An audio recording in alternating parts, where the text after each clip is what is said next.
Hello and welcome to another episode of In-House Matters by Lawcadia, a series of short practical conversations with legal leaders and industry experts who are driving change and improving how legal teams work. I'm Sasha Kirk, co-founder and chief marketing officer at Lawcadia, and thank you for joining us. I'm joined today by Angela Grant, managing director at One Recruitment, who specialises in legal and compliance recruitment across the in-house environment as well as private practice. Angela has deep experience supporting in-house teams across many industry verticals and works closely with General Counsel to build, grow and retain high-performing legal teams. She brings a wealth of market insights on what candidates are looking for, where hiring processes can break down, and how leaders can create environments where lawyers want to stay and thrive. So there's a couple of themes that I really want to cover off today. To start with, I want to explore the current landscape when it comes to recruitment in the in-house legal space. Sasha, we're finding it's a pretty active market Australia-wide, and there are a couple of sectors that are standing out to be the busiest. We see a lot of demand for that mid to early senior level lawyer who has had a couple of years in-house now, really starting to hone their commercial acumen, and they've got some relationship skills. I think that's always very positive and something that's in demand in the market. Another area that's really picking up is legal operations and also compliance roles. And that is because businesses are seeking to streamline their legal functions. So that capability is getting a bit of an uplift. So nice to see an uplift in those two areas as well. That makes a lot of sense, and that reflects certainly what we're seeing in the market from that legal technology perspective. And with these candidates, when they're looking at roles across the industry, what are they valuing most when they are looking at new roles? I think that flexibility is still a huge priority. In some cases, hybrid working is not negotiable. There's candidates in the market, they've been working a hybrid role for many years, they've perfected that, they really realise that their current role is not a 9 to 5, but they're getting so much done. And so I think flexibility is a huge priority out there. There's also, I feel as if a lot of lawyers are looking for meaningful work. And that doesn't mean that everyone wants to go and join a not-for-profit. It really means that they want to engage with a business. They want to understand what the outcomes and the goals are of the business. And if that's well aligned and they can see what impact they can make in that business, that's the meaningful piece. Meaningful work is very popular. Clear career progression and strong internal culture. Culture, clear progression and meaningful work is really attractive to a lot of the market. And what are the common challenges or misconceptions that you're seeing in the market from employers? The old one is that all legal professionals are going to move for a higher salary. I don't think that's ever the driving factor. I really feel as if they're looking for a lot of other things, and we underestimate the importance of role clarity, team culture, and a really visible leader. While money can always be a nice carrot, it's never the sole motivator. So really looking at the role a lot more holistically, and role clarity is huge. Really clear expectations of the role, where it will get you in your career. I think that's sometimes it's number one on what candidates are looking for. Team culture. I think people want to work with people and they join organisations for the people piece. So that's hand in hand. And good leaders, that's always very attractive. This leads on to the next theme that I'm wanting to unpack, which is about attracting the talent. And I've got a question that sort of follows on from what you've just said, and it's different to the ones that we've prepared for, Angela. So I'm putting you on the hot seat here. You've talked about culture and role clarity. What is the best way that general counsels or the senior leaders that are recruiting, how can they make sure that they've got that clarified or really clear when they are going to market looking for talent? I think what the legal leaders should be doing is looking at their legal team and finding out what is their unique offering. I'm thinking of some ideas like, do they have a lot of growth opportunities in their team? Have they used the best tech stack? Are they well organised and high functioning with technology? That can be a unique selling point as well. And what other qualities? Is it their unique leadership style? Do they offer secondments across the business? So find out what uniquely uniquely is special to your legal team. And then I think the next step is consistently selling that message to the world. And it starts off with when you are creating your own LinkedIn profile and what you're telling the market are your values and what your team is doing. So it's that messaging. But then when you're recruiting, have a very clear message from the time when you're doing your job ad through to the interviews, through to onboarding, and then through that lifestyle of that team member. So I think find out your unique proposition and then be consistent with it. And one thing that I think lawyers are fantastic with is lawyers do have those spidey senses that they seem to have alarms go off when they spot inconsistency or when something isn't as genuine. Lawyers don't buy into words on a page. They really want to add up what consistency is behind that message. So having that coherent strategy, but also having that flow through in multiple aspects, which again, it comes back to really defining that value proposition. And talk to their internal HR or talk to the market, talk to a specialist legal recruiter. We can also pitch in and give you some information of, hey, we're seeing you positioned like this in the market, or you really need to amp up what you're doing in this space. Get feedback on how you're being perceived as a legal team, because that's going to make a world of difference. Following on from that, what are the best sourcing strategies or channels for legal roles? Sasha, legal recruitment's a bit of a dark art. There's no one-step process that will fit every role. And I think you need at times very broad strategies, and then you really need to pinpoint some other and do a targeted approach. I'll always recommend talking to a specialist legal recruiter, and there's some of my fantastic colleagues in the industry or here at One Recruitment. And I think what you're really tapping into there is that we're speaking to all of the market. So we've got benchmarking on remuneration, trends, benefits that someone in an energy and resources role or someone government or not-for-profit health. So we've got a really good understanding of the landscape of the market so we can really structure the role well and deliver your position to the market well.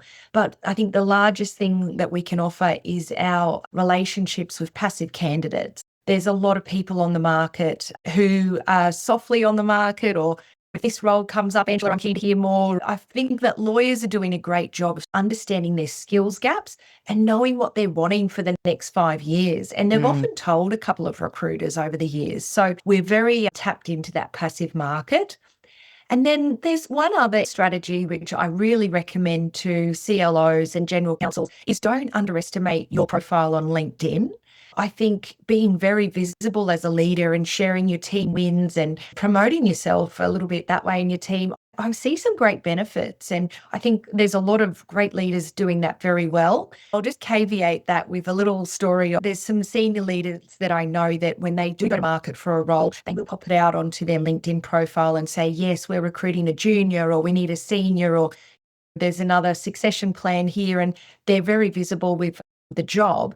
But sometimes if that's the most coveted role in town, they'll have to have coffee with 3 people and then receive another 15 applicants. So it sometimes can make a lot more work for the process, but still there's lots of positives in that and getting the message out. But just be ready that if you do put a top role out there to the market, you might have a lot of phone calls, and there's a bit of work sometimes with offboarding someone that's entered the interview process who isn't really at the criteria or what you're looking for. So there is a bit of effort to offboard them as well in that process. I really want to talk about onboarding for success, because we've talked about attracting in-house counsel, but actually we want to then keep them. We put a lot of effort into attracting them and getting the right candidate, but then we want to make sure that they are really successful, that they're with you for 12 months, 2 years, because that's where they can really add a lot of value. Talking about onboarding, how important is that first 90 days for that retention? Sasha, it's critical, isn't it? It's when that new team member builds that perception of the business and what that future holds for them. So it's super important. And there's a couple of key things that we'd recommend in this phase. And it's having a really structured onboarding plan. So that can be worked out internally, and generally it involves like some really clear KPIs or clear expectations for the role. It'll also really discuss the values of what we're doing and the bigger, broader business goals that you maybe couldn't tell them about completely in the interviews and things like that. So structured onboarding will be a great cornerstone for this. And then regular check-ins, and whatever cadence you think you need to do your regular check-ins, would probably recommend doing more. If you think it's going to be weekly or fortnightly, give them a call out of the blue or write them a note. I think those touch points are highly important. The other one is early exposure to key stakeholders and areas of the business. So you might be setting up some coffees with internal stakeholders and to go and spend a day customer facing or marketing or whatever it needs to be. So I think that socialization will really give dividends and make that person feel included and give them more clarity on the bigger picture as well. I love that idea about building that connection within the business as well, because that will then tie back to what you mentioned right at the beginning of that conversation, which is about the importance of having purpose and meaningful work and role clarity. So that 90 days is the opportunity to really embed that down. I think people become disengaged and leave when they don't feel supported and when they've got unclear expectations. So if we can always work to supporting our team and giving the clear expectations, I think they're on the right path. And is there any other advice that you'd give to leaders to set new hires up for that long-term success? Be very intentional. It's either when you're setting the clear goals, give them clear parameters to work with, and provide the context for the role that will fit into how it will play out in the bigger scheme of things. So I think lawyers are always wanting to know more than what's in front of them. I think they are very curious by nature. Set your clear goals, but then show them how it fits into the wider piece. That will always work. And I think a way that we can set someone up for success is really encourage the relationship building, which we touched on. And another way is celebrate their early wins, because I think that breeds very high morale if you're celebrating some wins. And it's also uplifting the confidence of the new team member. So I think confidence and high morale, we're going in the right direction as well. I really like that response of celebrating wins. It ties into the next area I want to talk about, which is obviously retaining that talent, but developing it and building their skills or their professionalism or taking them on different pathways. What retention strategies do you see that make the biggest difference for legal professionals?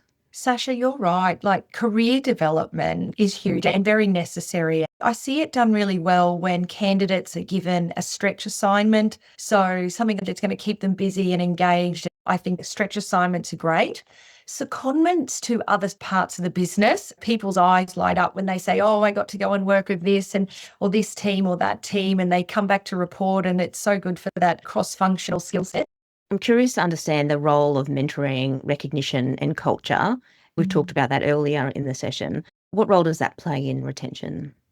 Mentoring just creates that excellent connection and provides guidance, which is very necessary. Recognition reinforces the value and boosts morale. And culture, what I find is that people stay for people.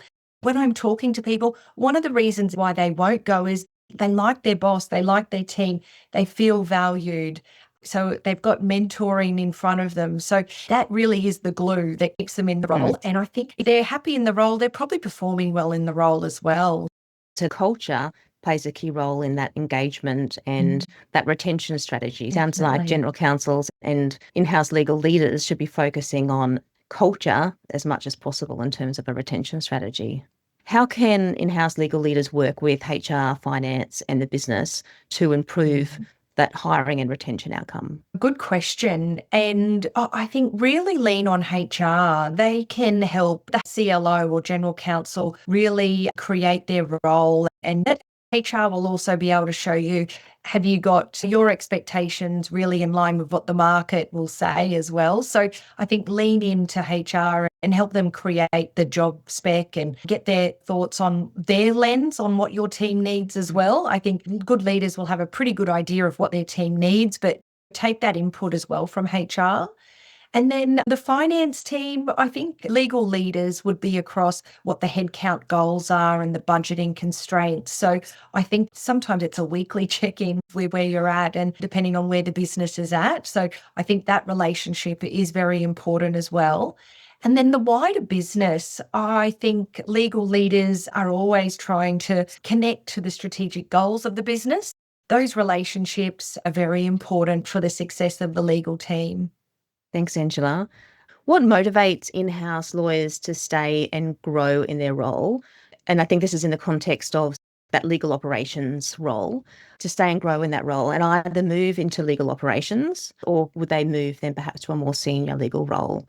I think legal careers now are a lattice. They're not that linear. So I would recommend for that person to, whatever you're doing, do it well and make sure you enjoy it, because I think the whole world will know if you're not enjoying it. So I think go into that. I think legal operations is in high growth mode because it's going to support the business. It's going to support the legal function. It's going to help you attract better candidates if you've got that. If you are making the lawyers' lives easier, the business easier. So I think it's so topical at the moment. Go and be the best legal ops person you can be.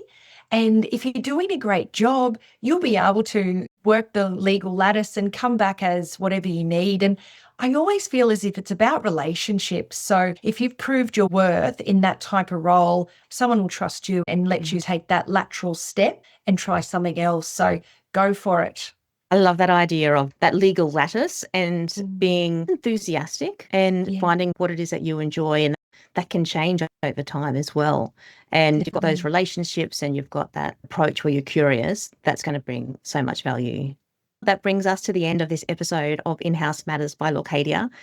Angela, thank you so much for sharing your insights and your experience. And thanks to everyone who joined us today.